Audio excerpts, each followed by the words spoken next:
Dun, dun, dun, dun. Pine what? Pine what? Pine what's up today, fellas? Today, what are we talking about? As promised previously, guys, I wanted to talk about biohacking, right? And especially with Gen Z. We've got Sam here on the call. That's why I'm on here, because we want to talk about biohacking for Gen Z. I feel you don't even know why you get invited on the call. We just like to have these spontaneous calls, guys. Get real reactions from real people. We just got a comment, and it was awesome. Biohacking, the practice of making changes to your diet, lifestyle, and environment to enhance physical and mental performance. It is gaining traction among the Gen Z. This generation is known for their tech savviness and focus on wellness, and it's embracing biohacking through both traditional methods and innovative technologies. Essentially, they're saying, these guys, you were born in technology. So, like, you got introduced to the wearables early, and that it just kind of snowballed from there. They call it soft biohacking. So, Sam, what do you think? Soft biohacking? Soft biohacking. Biohacking's pretty flaccid. And how it... But look, all right, guys, we're going to tie back in the reason why it's important, because it's all about performance, right? And the better you feel. Hold on, is it about performance or is it about longevity and health? Well, they're all the same, right? I mean, because, if you feel good and you feel younger, you're going to perform better in every aspect. So we can disagree here, and we can respectfully disagree. So if you talk about biohacking, what is biohacking? Basically, it's how you're able to optimize your mind, body, and overall well-being. And so you do that through intentional changes to your lifestyle, to the environment, your physical state, things like that. So if you're a biohacker, Jason, I'm a biohacker, Sam's a biohacker, like, what's the reason you go do that? So you're saying it's for performance. You want to perform better at what? I'm saying it's for my overall health. Everything overall. And I just want to look. I'm saving this. My boy James, Magic Mind. Like, this is a nootropic, right? Like, Sam, we just switched gears. We're already off. I heard this was really big with the Gen Zers, but I think it's real big with everybody now, right? Where'd you hear that? We don't even know what we're looking at, man. Alpha Brain, to own it. Is this a sponsor? There. Magic Mind. Amoxicillin? We did a brief little stint with him, and he's on the comeback. So here it goes, guys. Down the hatch. Nootropic. Unbelievable. Wasn't he taking you smarter? Sam, wasn't he taking BC powder in one of these episodes? I think so. That's some hard biohacking right there. So is that going to increase your performance, Jason? We'll see. Well, no, I haven't taken any nootropic today. So I did that intentionally. So we'll see in the next, I don't know how long it takes effect, but I'll usually take Alpha Brain for a podcast, and it helps me not to. You're dropping a lot of brand names, trying to get sponsors. Nah, just stuff I take. Lucy, we like Lucy. Nicotine gone. Something interesting. Something interesting about biohacking is the use of these like AI therapists and wellness coaches. Have you heard of that? Keep telling us, Sam. Well, I mean, people, Gen Zers too, seem to be leveraging ChatGPT to replace therapy sessions, to replace personal training sessions, to get coached, whether it's like sales or in this case, health. And it's interesting because AI has gotten so good that the responses are pretty much like just as good as a real life therapist when it comes to that. Right. Yeah. Obviously it's going to lack some of like the nuance, maybe some sympathy that you would get from an actual human therapist, but it's interesting. People actually using it for therapy sessions. What are your thoughts on that? that's why that's why I think it's such a huge silent market is they've been born into it. They've been born into this technology, right? And like you just said, now they're looking at AI for, telling them how to live better and and all the benefits that comes with it. Crazy. I mean, what do you think, Jay Hill? And what's your question? He asked, what did he say? What are your Well, thoughts about using AI like ChatGPT to replace like therapy sessions or to learn how to live longer, happier, healthier lives? They're trying to stay young while they're young. We're getting ahead of the curve is what we're doing. Well, I Hey, mean, hey. would the focus be more on performance or health?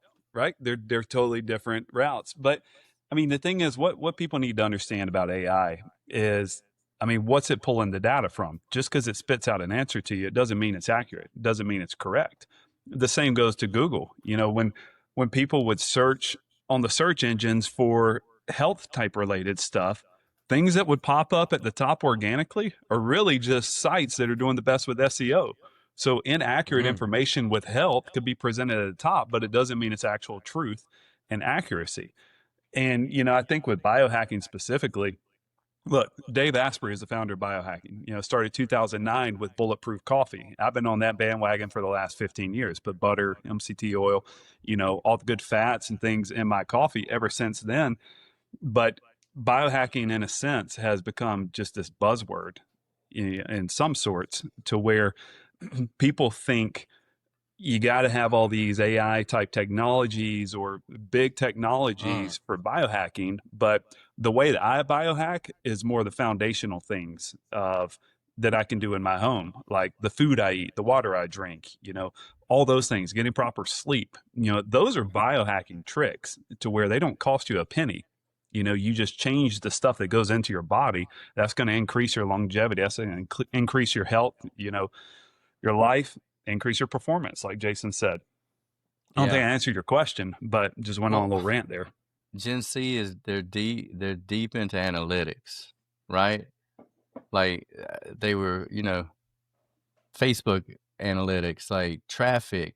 So of course they're looking at their sleep patterns, their activity levels, making better decisions. And at least from my brief research and what I tend to what I've came to see is that they really care. They're looking at how to optimize their sleep so they can perform better, maximize their efforts, get ahead, right? At the same time, slow the aging process. I mean, guys, I didn't even get into this.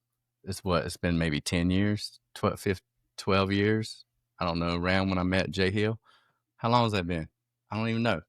But I wish, like my son now, he's 18 and he's already into this stuff. I'm like, dude, like keep it up. I wish I knew about this, stuff. And biohacking could be something as simple as choosing what you eat, right? It's like Jay Hill said, there's simple stuff that doesn't cost anything. It's changing the way you eat. It's getting sunlight in the morning. It's grounding. It's things besides the tech. Tech is just bringing a whole new kind of aspect of it, of being able to actually track and give a deeper understanding. And it's crazy. It's like you said, a coach. I wear a Whoop, and they just launched a AI coach on there. And it's crazy. Dude is like, he knows me in and out because he's got 3 years of data, right? And when he says something that's spot on, I'm like, this is getting kind of weird. But it is what it is now. Technology and AI has gotten so good and advanced. I don't doubt it when Sam says they use AI as their coach, right? People are using it in business. Why not as their coach? Why not as their therapist? But what are some, so he's Gen Z. We talked about Gen Z. We realize it's kind of a silent, untapped market. I think the entry point of Gen Z is the wearables. What about the older generation, Jay Hill? Well, I know nothing about older. I mean, Hey. the lighting here is making me look a little white. That's just lighting. You what know, are we? Gen X? We're Gen X, man. Gen X. So I think you're millennials right. and Gen X. You're right on the cusp. Yeah. So we got a generation between us and Sam as well. If you were to look, I'll give you a little secret. If you said, what's the number one biohacking tip? And I'll give you this one for free. It's whatever the news and the media tell you to do, just do the opposite. Oh, yeah. That's the number one biohacking tip. But look, you can back put a disclaimer. Hey, put a disclaimer. This episode going to get shut down before but not we publish YouTube. it? But not YouTube. Not YouTube. We support YouTube. We support YouTube. Yeah, right. I'll start writing cue cards. But look, one example, in the 80s, they came out with the fat-free and the sugar-free.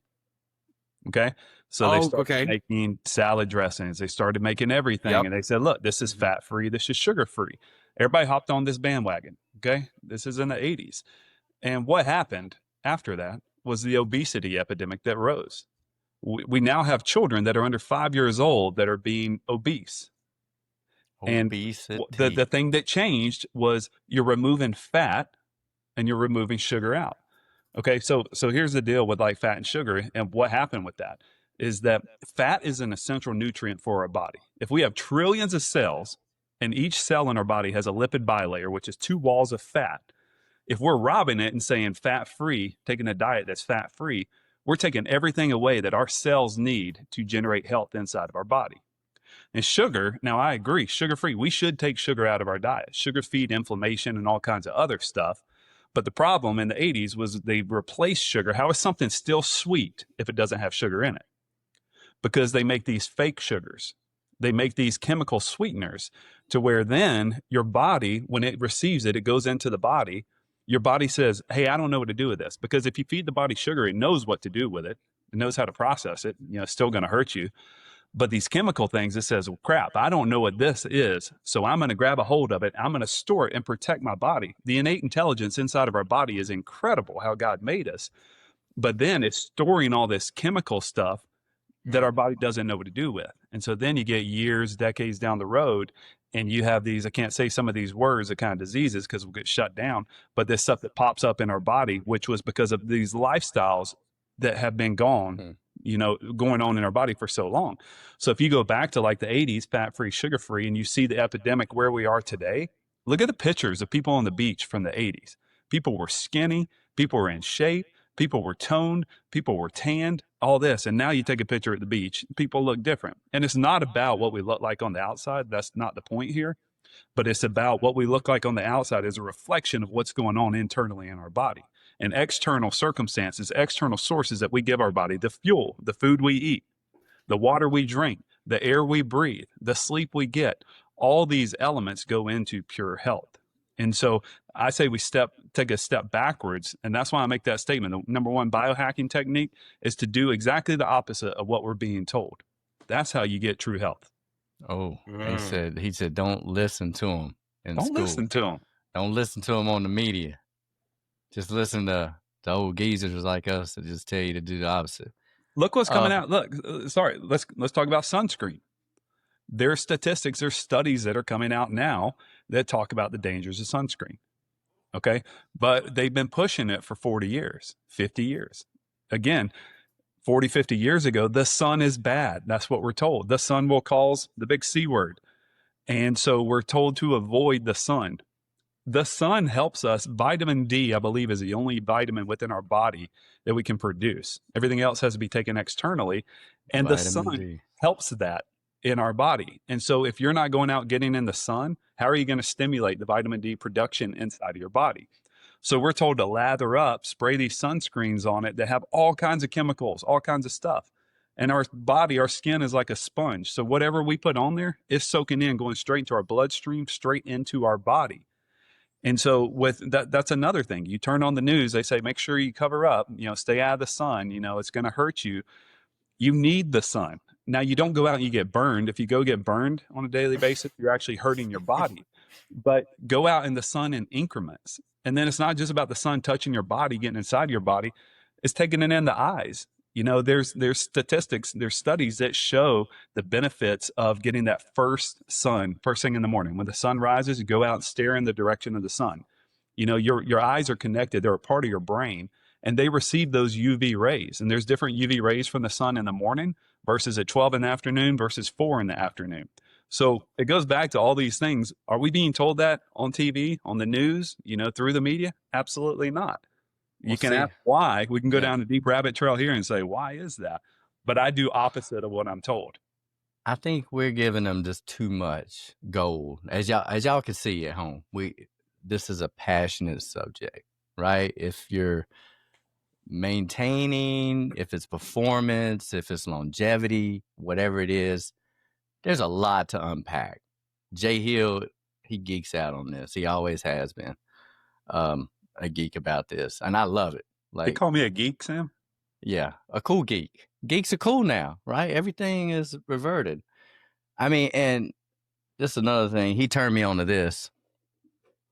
Just a little plug. This is a free plug. They are not a sponsor. Look at this packaging. Look how dope this is. I do like their branding, their packaging. Whole package, heart and soul. What's in there? Jason, what are you eating? What's in that? It's some testes, some liver, a little bit. Look. What?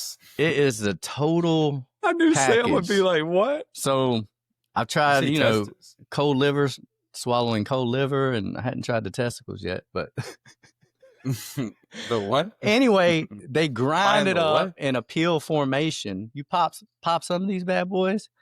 Go check them out. They are a quality company. Jay Hill turned me on to them. I'm thinking about getting another stack from them. Well, Jason, that's the fact that you bring up supplements is a good point. We've been inundated. The supplement industry is a huge industry. I don't know the dollar amount on that, but it is absolutely huge. Billions. And billions. And so you have all these doctors' offices, there's prescription grade supplements and ones over the counter you can get anywhere. Most of those are garbage. You go to a store and you buy fish oil. You're not getting fish oil. You are crap. You're poo-poo. As Jason says, you're getting that poo-poo. Even, we're over inundated with supplements in our body, and people actually need a supplement detox. And I've gone through health programs where people, they have under the care of a medical team, they would check out everything they're doing, do their lab work, look at the supplements they're taking. And let's say somebody's taking 20 supplements. They take them off 15 of them. Give them your basic supplements, maybe a good quality multivitamin, vitamin C, vitamin D, zinc, whatever it is.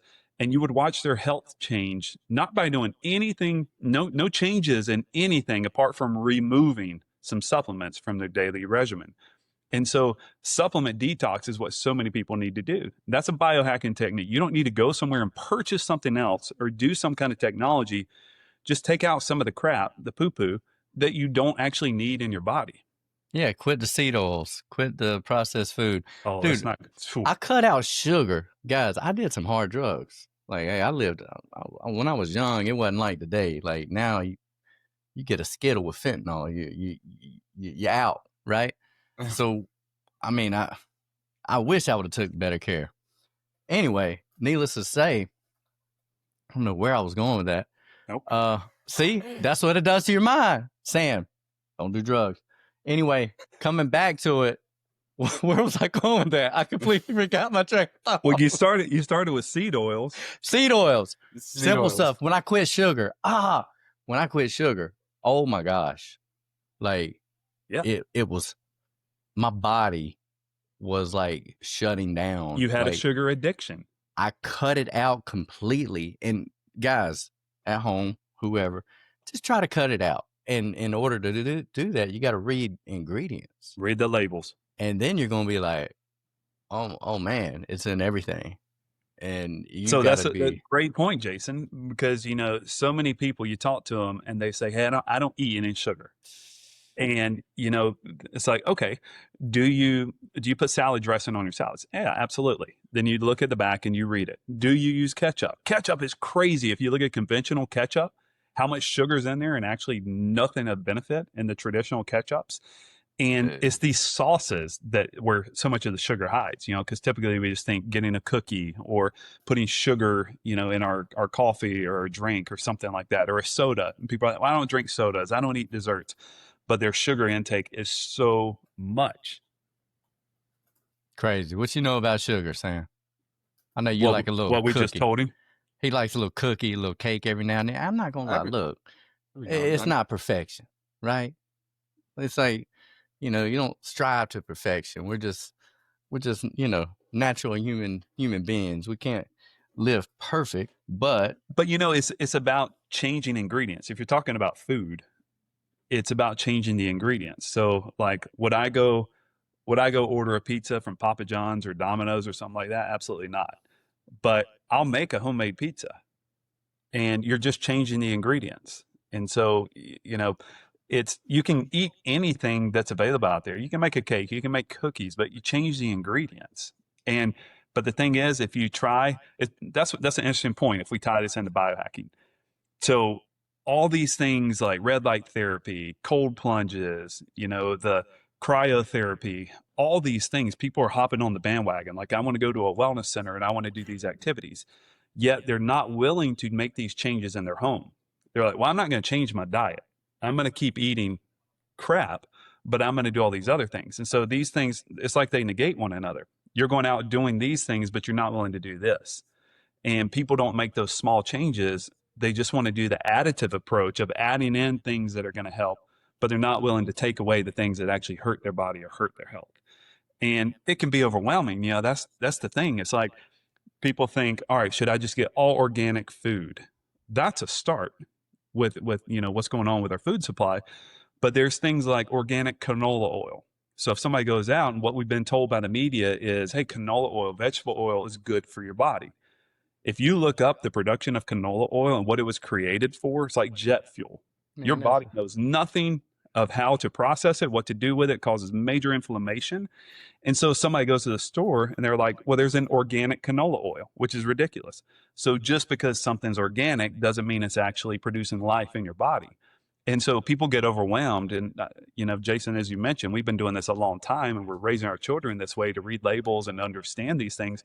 But somebody wants to make a change in their body, they get overwhelmed. They go to a grocery store, they're reading labels, and they're like, it's too hard to live healthy. It's too hard to do all these things. And that's the biggest challenge that I see with people. People want to make changes. They want to live their best life. And I believe that people are, you know, making the best decisions that they know. You wouldn't intentionally hurt your kids by giving them stuff that you know is going to hurt them. So you're doing what you think is right. But again, go back to the news and the media. We're told this. So if you're watching and getting your information from here, everything we're going to be telling you is going to be conflicting with that and telling you the exact opposite. So you're like, well, where do I go? What do I do? You know, and we try everything. Look, pinhole glasses, trying to fix my eyes naturally because I can't see the label, the ingredients. I got to wear readers now, right? Mm-hmm. Like, you got to wear your me blue and light Jay Hill, blockers more. we're there. We're like, not me, baby. I can see you. All right, Jay Hill. Okay, he has trouble reading labels close up, right? Used to, unless he got some magical surgery. I've been training my eyes. I got these bad boys, and hopefully we'll see after a couple weeks. We'll see if they help out with the vision, because evidently that's just, you know, your eyes aging. So I'm trying to reverse the age of that. We'll see how it works. But you know, there's different hacks and tricks, and everybody's got their own journey. That's what it boils down to. But yeah, Gen Z is popping off. I didn't realize really how popular it was. Sam brought up he was hanging with a crew, going to wellness retreats, when back in the day we'd be doing other stuff. And I think that's freaking awesome. I think it's never too late to start, right? And I think we could talk on this for ages. Jay Hill's got a whole plethora, an encyclopedia of stuff that he's tried and been through. This could be a whole offshoot, a Pie in the What biohack series, that just exploring everything that's been tried, and what's been positive, what's been negative, right? You know who's the ultimate biohacker? I think Neanderthals are the ultimate biohackers. Well, dang. Oh Lord. Neanderthals. Oh gosh. Okay. Go ahead, Sam. What do you Give us a mean, little oh context. gosh? Well, let's think about it, right? Let's Well, think hold about on. What human would you beings. consider? We might have differing views of history. What would you consider a Neanderthal? I consider Neanderthals as like the human beings that were like alive 74,000 years ago. All right. So maybe that's our next episode of Pie in the What? Neanderthals Are the and ultimate biohacking, biohackers. ultimate biohackers, part 2. I've But got to hold on. go. Before, This is a I'm short going to bite. binder. Jason, Go ahead. I'm biting my tongue on a lot here. But Sam, go ahead that route. Why do you consider Neanderthals the ultimate biohacker? I think they're the ultimate biohackers because they've managed to survive 4 mass extinction events with pretty much zero technology that we have today, right? And even though maybe lifespan wasn't as the same as it is now, human beings tend to live longer than Neanderthals. You can't deny that Neanderthals were very perseverant human beings compared to our bodies now, right? I mean, just think of like the Ice Age, right? Let's think of the Ice Age. It's just incredibly cold. You don't have your jackets or anything like that. You're just bare skin out with a few rocks around you, and like that's it, right? How do you actually survive through that? And all they had was like whatever food they could find. You know, some of them would go days without eating, but they still managed to survive, right? All they had was the sun glaring down at them whenever they could get sunlight. And if you look at, if you consider like what testosterone levels that they have back then compared to what we have now, it's like, I'm sure it was vastly different. So I don't know. I think there's something to consider there. I think Neanderthals was worth studying a little bit. Well, that got pretty deep pretty quick and right on the edge of my seat, but I'm running out of time. Well, hold on. Like just a minute to comment on Sam. All Like, right. 30 seconds. 30 seconds. And then the next pie in the what? I won't go deep on commenting on Sam, but you think about foraging out in the woods. Like Paul Saladino, used to be Carnivore MD, but I mean, he's the one that has like the whole package of supplements and stuff that you showed, Jason. He's all about the carnivore diet of, animal-based diet and not eating veggies and a little bit of fruit, and things like that. But I mean, these people, like whether Neanderthals, like Sam's saying, or, just our previous generations, out on the farm, out in it, hunting and gathering and things like that. That is biohacking, to me. I mean, we sit inside of a home. We're plugged into so much technology. We're plugged into so much. It's more toxic inside of our home than it's outside of our home. We have more fragrances and flame retardants on our furniture and our clothes here. We have polyester clothes, that have a frequency of like 15 megahertz, which is the same of death, a dead person, when we need like linen or organic cotton clothes. And so it's like, if you take everything away from our way of life of how we live now and put it back how we used to be when we lived outdoors and we foraged and we grew our own farms and we're out in the sunlight and exercise and we're walking and lymphatic drainage, all those things that happen, we're going to live a completely different life. All right. Next episode, how do we get to 150, guys? Thank you. We got young Sam, the Gen Z. Boom, boom, boom, boom, boom. Repping them. We got the X. I don't who we don't have millennial, but we'll bring someone out. Yeah, Gen X. Gen X. That's us, dude. I know. We'll need a millennial on to close the gap. Okay, and a boomer. And boomers are, hey, my mother-in-law's killing it. Like, I we think should I have sent her you on. She'd be good. A video like, hey, they're dosing up with blue methanol? Methylene blue. Methylene blue. Yeah, I think, and they're talking, you got two sides. One person's like, oh, it's crap. One person's like, oh, it's good. This is why. It's like a political debate. We all love political debates. Good stuff. Anyway, I think it's important. To me, it's simple. I think it just improves your life overall, right? So when that ties into what you're doing as far as any profession, any kind of hobby, and just your cognitive ability in general and performance, I don't think it hurts anything to explore it. Because if you feel good, right? You feel good. It's not about the looks. If you feel good and you're healthy, then you will have good performance, right? And hopefully it will lead to you finding your calling and help, you know, just help you be a balanced individual. Help your marriage too. Help your life. All right, guys. Thanks for joining. Until next time. Rock and Peace. roll.